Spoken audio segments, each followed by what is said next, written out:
Welcome to the second episode of our Crusader Kings 3, Guardians of Azeroth campaign as Sylvanas Windrunner.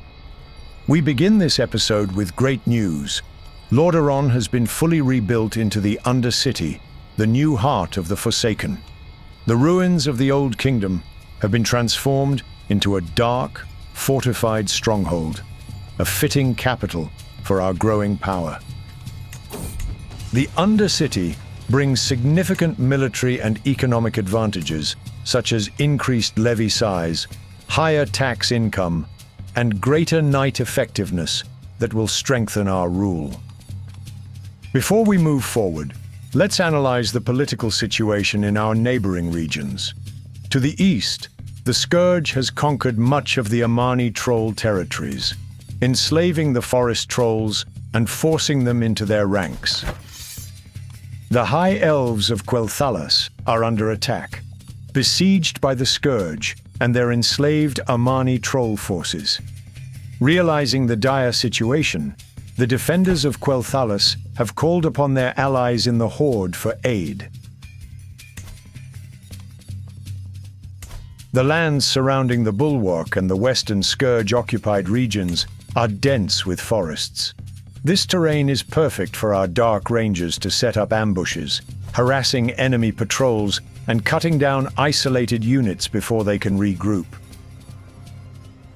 With the Scourge fully engaged in their war against Quel'Thalas, their attention is divided, their forces stretched thin.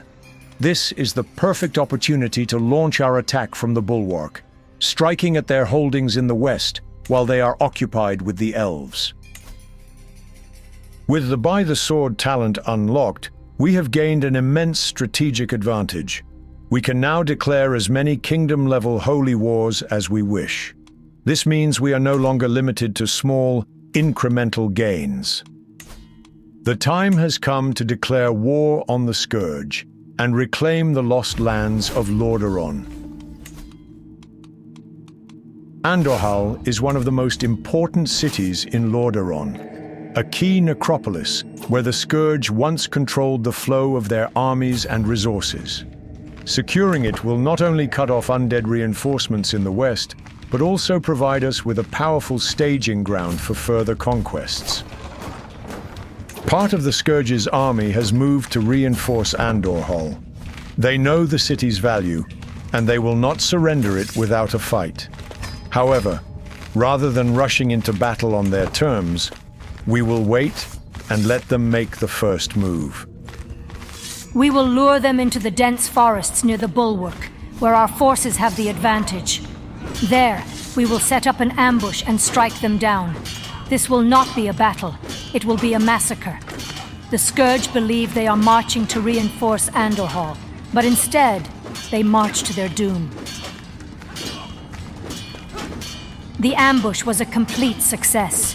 The Scourge army was crushed, their ranks shattered before they even knew what had happened. That was a great victory for the Forsaken. The Scourge fell into our trap, and their forces were utterly destroyed before they could even react. Now, with the battlefield behind us and Andorhal in our sights, it's time to analyze the battle reports and assess our performance. Our Dreadguards were the undisputed stars of the battle, proving once again that the Forsaken's elite forces are unmatched on the battlefield. Balnazar, Varimathras, Chieftain Mugthal, and Nathanos proved to be the strongest force in our military, holding the line and overwhelming the enemy. We cannot afford to waste time. We must move swiftly toward Andorhal before the second wave arrives. Another wave of Scourge forces arrived. Though smaller than before, their troops were of significantly higher quality. The Scourge had sent their elite undead, including more powerful necromancers, death knights, and abominations. This battle was fought on their terms, a grueling fight where they forced us into direct engagements rather than ambush tactics. This battle was a test of endurance, and we passed. The Scourge is learning that we are not so easily broken. They believed their higher quality troops would turn the tide, but all they have done is delay the inevitable. Andorhal still stands, for now, but its fate is sealed.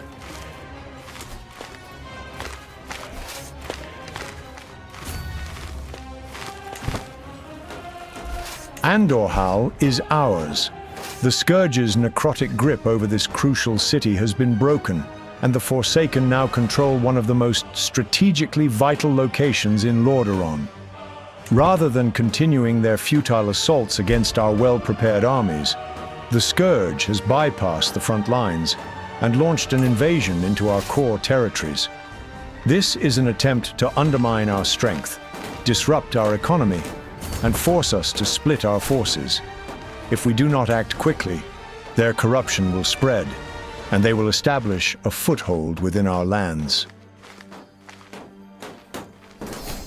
The Scourge's gamble has failed.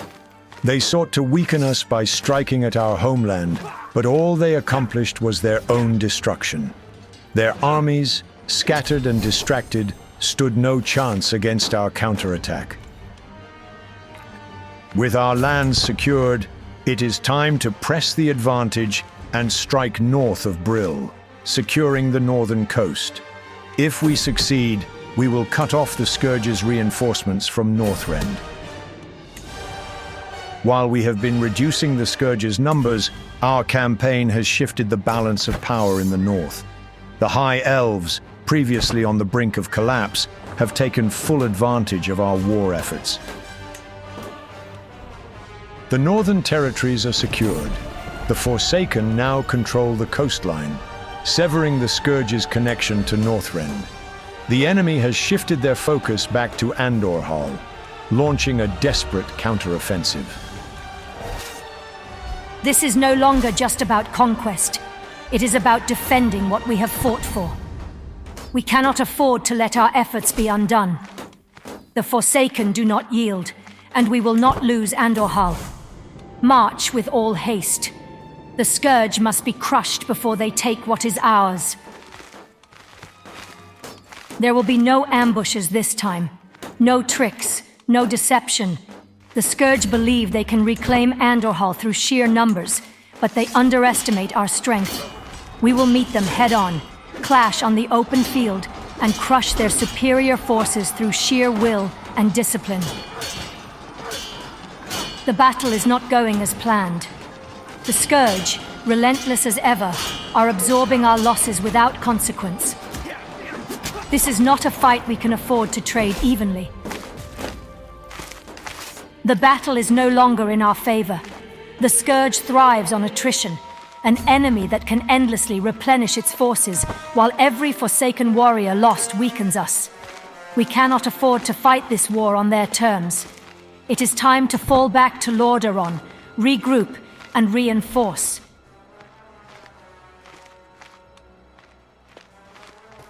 This was exactly what I feared the most. An unexpected attack. This time, not from the Scourge, but from Grand Marshal Garithos and his alliance forces. Like the scavengers they are, they sensed our weakness and chose this moment to strike. The Alliance's strength surpasses our own, and if we fight them head-on, we will be crushed. Grand Marshal Garithos believes he can march into Lordaeron unchallenged, but he has made a critical mistake. He has left his own lands vulnerable. If we cannot win on the battlefield, we will win through strategy and devastation. If we are to survive, we must strike at the heart of his power. Instead of playing defense, we will go on the offensive, launching a brutal counterstrike into Garithos's own lands. If we can destroy his homeland, cripple his resources, and make it impossible for him to sustain his war effort, he will have no choice but to sue for peace. Garithos marches east toward the ferry. He is moving his infantry-heavy forces through hilly terrain, a battlefield that plays directly into our strengths. If we strike now, using our superior positioning, we can cripple his army before he reaches his objective. Not only do we hold the high ground and superior positioning, but we also outnumber them. To make matters worse for them, their infantry-heavy army is completely vulnerable to our abominations. Our abominations will charge downhill, tearing through their light infantry like a butcher through meat.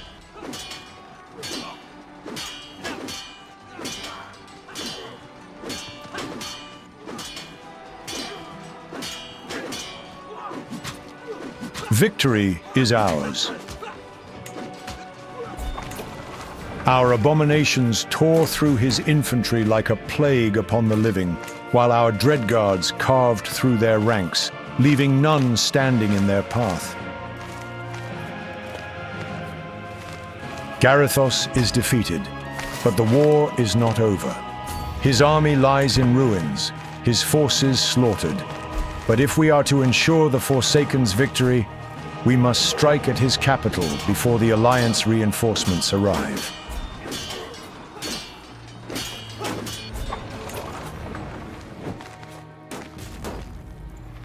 Our siege engines should do quick work of his defenses. The Alliance will not let this stand. Their armies are on the move, marching toward our lands. They come not just for vengeance, but to reclaim what they still see as human land.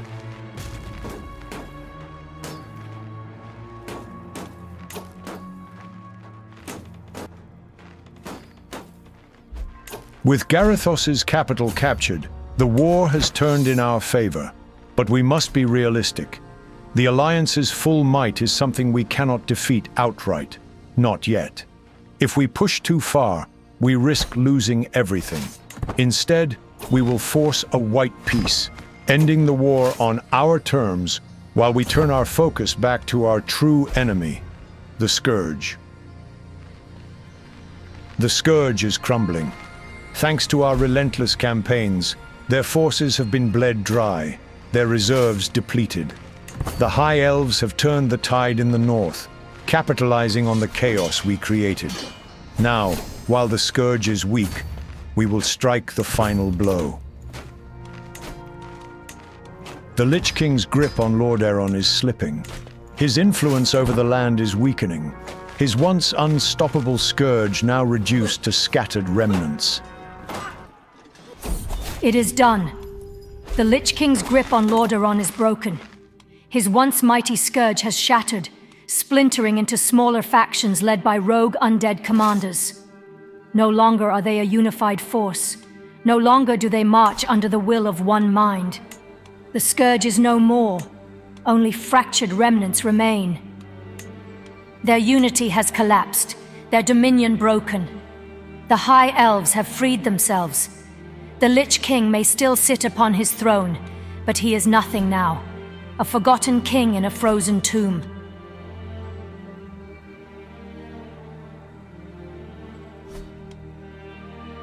Though the Lich King's dominion is shattered, his influence lingers in the form of petty undead overlords clinging to their fractured remnants of power.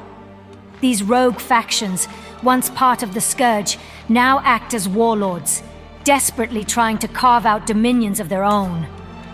They are the last remnants of a broken army, and they will be crushed. One by one, they will fall, and our first target is Sorrow Hill, the last Scourge bastion within the borders of Lordaeron.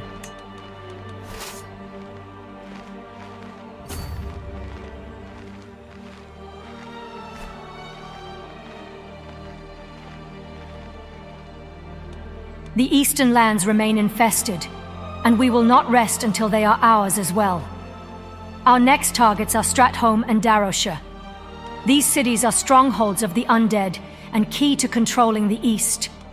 The humans still consider Eastweald theirs.